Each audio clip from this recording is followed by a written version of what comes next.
Okay, well, hey neighbors, welcome to the shed shop. In this edition of you don't let your chainsaw sit with gas in it all year. This is my MS280, and I had sold a neighbor an MS311, neighbor Andy, and he actually now has been upgraded to a 391 just because of the inconvenience. I made it better for him. Built him a 311. We cut with it at my house multiple times. I felt it was getting a little bit hot. Wasn't quite right, but it was missing fins, and so Andy and I just figured, hey neighbor, you need a saw right now. Go run that chip, run it until it blows up. Then we'll put a 391 top end on that chip for you, and all you got to do is pay for your top end, and I'll do the labor for free. And nonetheless, the very first time he took his 311 home and went to cut with it, it wouldn't cut right. It started acting up.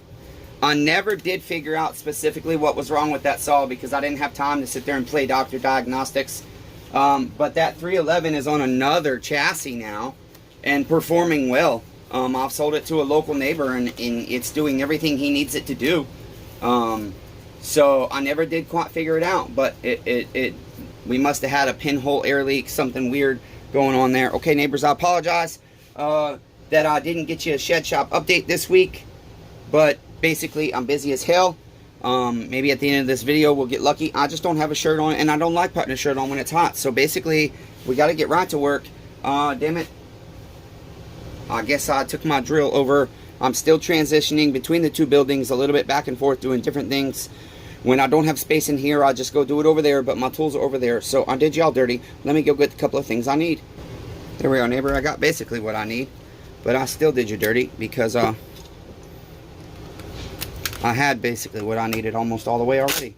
So the thing with this saw right quick is that he used the 280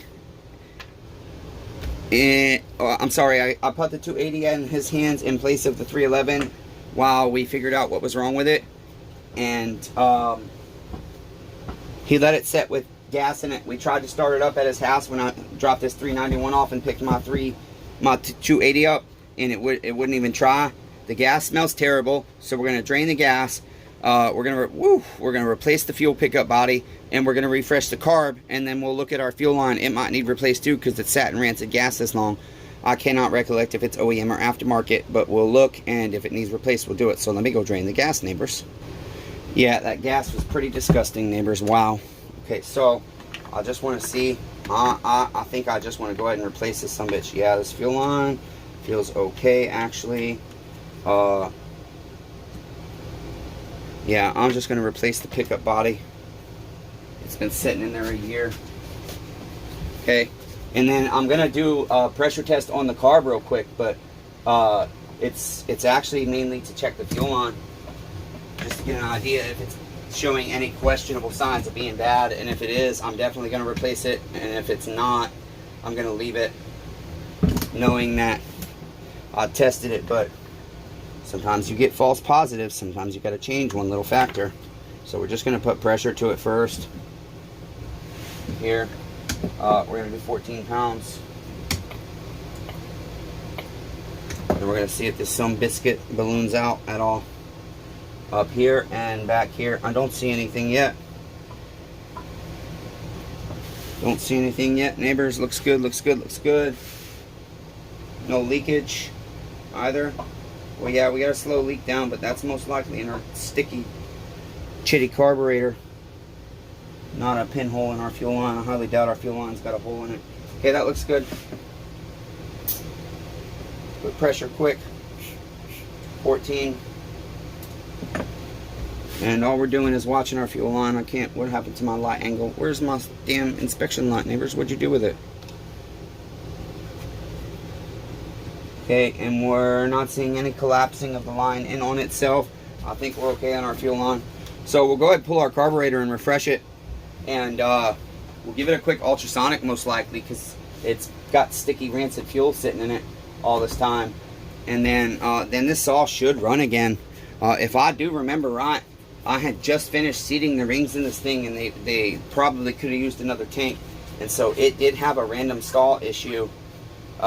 But I think that's solely because it needs to be properly broken in a little bit more. It never got used with by anybody besides me mainly. The first guy that bought it, it never started on him, and we cut with it here at my house. It's so funny. And then he's like, I know what's going to happen. I was like, yeah, I'm going to drive out there and that saw is going to start just fine. He says, yep, exactly. And I said, I know. I said, I know that's going to happen. I says, but I believe you that it won't start. I says, I believe you that you tried to unflood it and it still don't start, but you probably flooded it again. I said, it's no big deal. So I drove over an hour to this guy's house. He originally wanted a 271. Adam Hayes, I had to drink water, neighbor. Sorry you can't watch. This guy originally wanted a 271. And so I took out a 271 from Andy, the same guy. It's really cool how all this circled around in on itself. And he decided he wanted to keep the 271 from Andy. I had done a patch on a transfer cover because, believe it or not, I sell 271s for more than I do 280s, even though the 280 has a larger motor. Okay, I'm just trying to recollect. Again, you guys, I don't work on every model every day. I'm sorry you guys always have to look at the top of my head. We won't be having that forever. We will get better with our camera. Okay, I'm looking. We have nothing in our fuel tank, so we can go ahead and detach our fuel line. The choke lever is, I believe, built into... Oh, where's our choke lever at? Yep, built into the switch here, so we don't have to worry about a choke lever. Now we should be able to pull our carburetor. Oh yeah, look. That has been just, woo, that got moisture to it as well. That concerns me. I guess, you know, I said this wouldn't start, but I suppose I probably want to go get my inspection light, which I thought was right here. Maybe even the camera. I might put the camera in this bitch. I don't know. Damn, that's what I hate. My stuff is not right here, neighbors. It's so frustrating. Bear with me. Okay, looking through our spark plug port, neighbors. I haven't pulled the muffler yet, but I looked through and I see a bunch of lines and stuff, but I really think it's lines that are from the sticky rancid gas. Just kind of dragging film because I picked it and it looks okay. So I don't think the saw's been blown up or anything, but at least I know that if I do have problems, I kind of have an understanding of what's been going on. The spark plug was really wet, but I ran it in the right condition. I can tell, maybe a little bit rich, but it was just getting broken in, so I'm not worried about that. All right, so now we're going to go ahead and set our saw aside for now. Okay, and we are going to go ahead and work on our carburetor. Wow, you guys, I did you dirty. I didn't turn all the lights on. Did myself dirty too. Didn't realize I couldn't see. Okay, so that being said, go ahead and get you more zoomed in here, more focused in, okay? This is a K10 or HD carburetor, BORROOW HD carburetor. So a K10 HD kit should fit just fine. But let's go ahead and get it apart first. Sorry about all the messiness, neighbors. Okay? Bear with me. Please forgive me. Okay? So sorry. Alright. We got that. Let's go ahead and get our carburetor disassembled.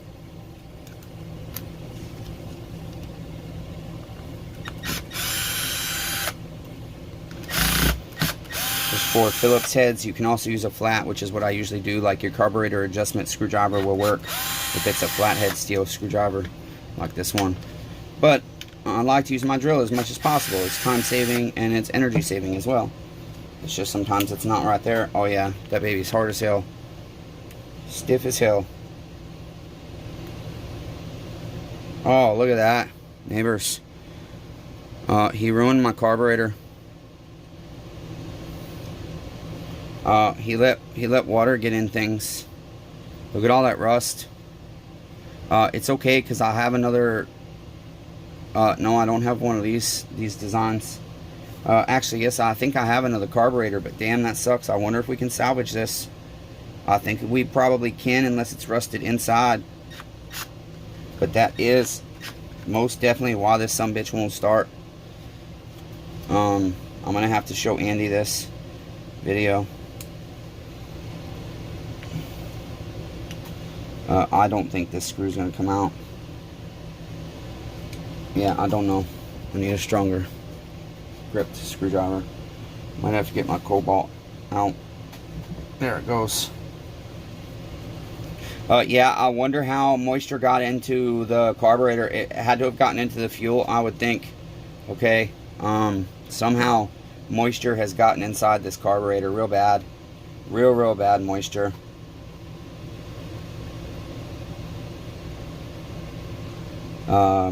I'm going to ultrasonic bath this and see what it turns out like, but I don't know, neighbors, if this is going to be salvageable or not. We might have to pull a different carburetor, okay? So I'm going to go into my 180 bin. Yeah, that's just, boy. It doesn't even smell like gas. It smells like literal water. It smells like water. It just literally smells like water. Look at that. That is water, neighbors. That is water. That's not gas. That's fucking water in my carburetor.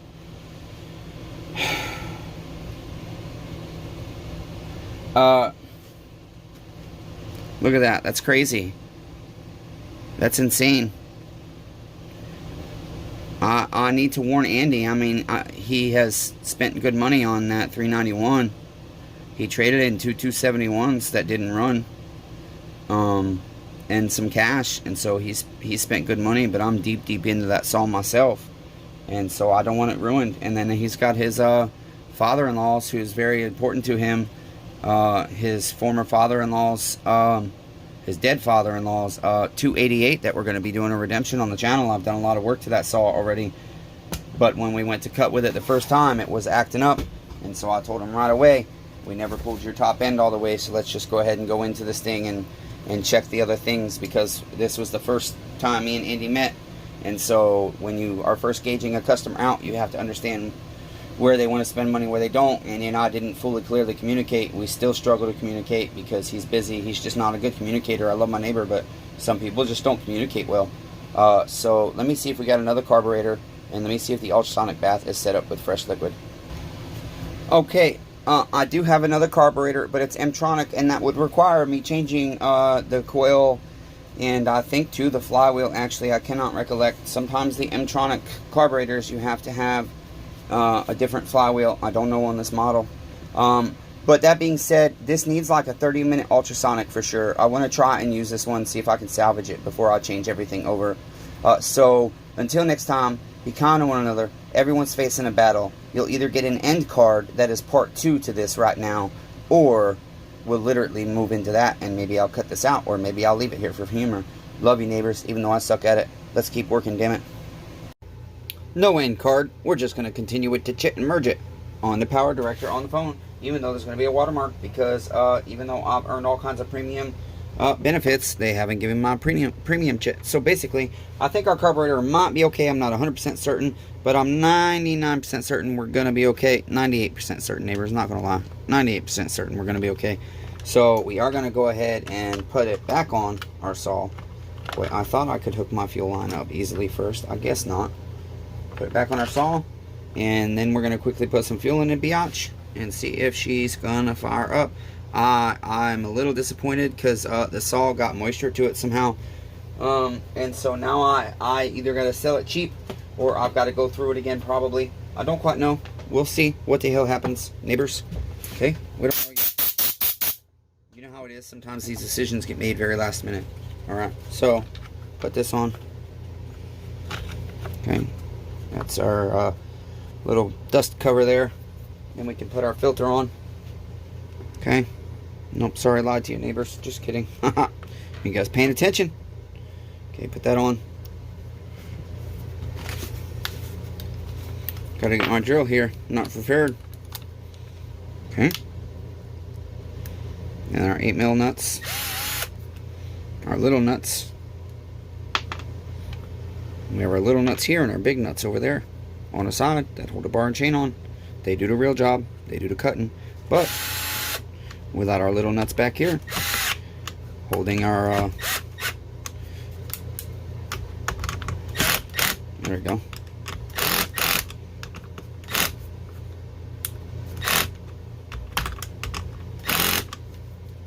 Holding our carburetor and everything together, our saw would not function properly. Okay, air filter's a little bit dirty. Let me clean it off a little bit more.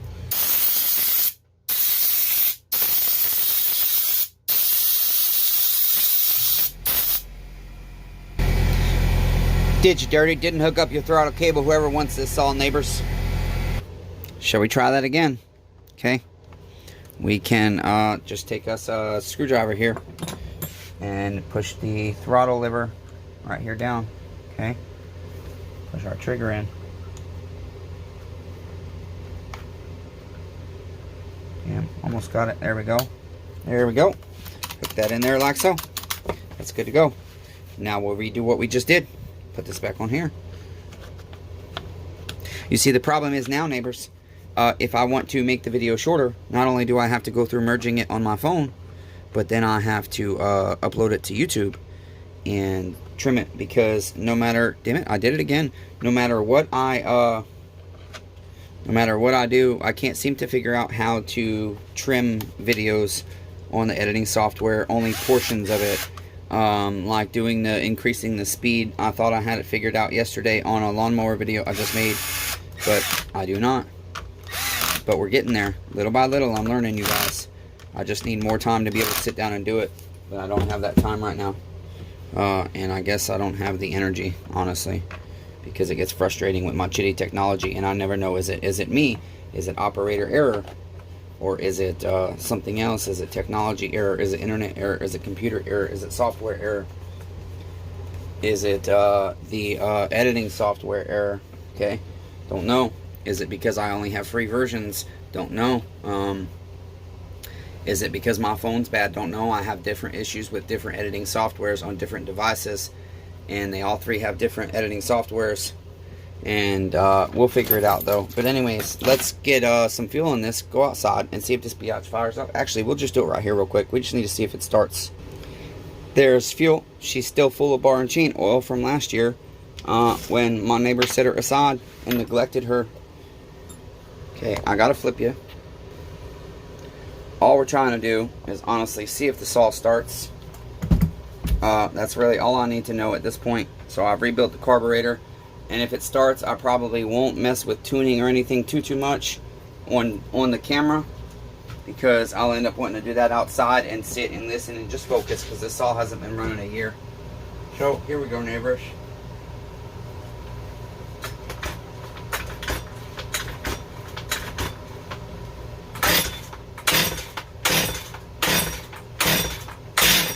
There she hit.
Guests over, neighbor, so we can't quite cut wood, but I'm gonna go cut wood.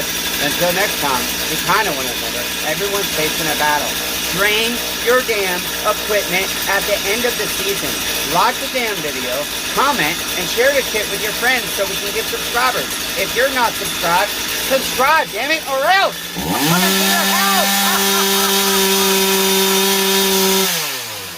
Till next time, damn it.